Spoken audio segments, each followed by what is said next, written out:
people, and they were poor, and they were taking care of goats and animals, and then they'll begin to build huge buildings. These are signs before your very eyes. We're seeing signs of our Prophet ﷺ. He told us that you will see the buildings of Mecca reach the mountaintops. The buildings of Mecca will reach the mountaintops. And this is happening in our lifetime. When I first went to Mecca, there were no buildings even close to the tops of the mountains of Mecca. And now it's filled with buildings that are beginning to reach the mountaintops. I was on one of the tallest mountains in Mecca, and you can see the clock tower now surpasses the mountains.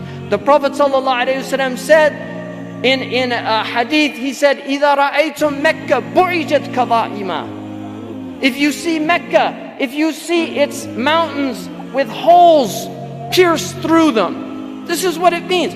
بُعِجَتْ كَظَائِمًا وَيَتَسَاوَى بُنْيَانُهَا رُؤُوسَ جِبَالِهَا. And you see the buildings reach or in a riwayah ta'lu, they will actually surpass the mountaintops.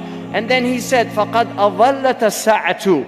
It means that the sa'a has cast its shadow.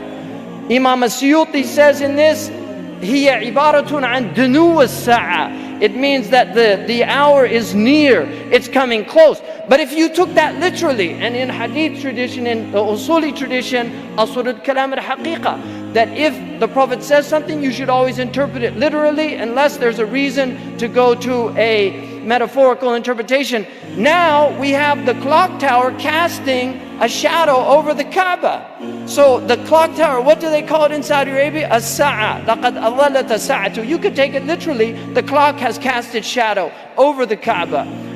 Literally or metaphorically, اقتربت الساعة وانشق القمر. The hour is drawing near.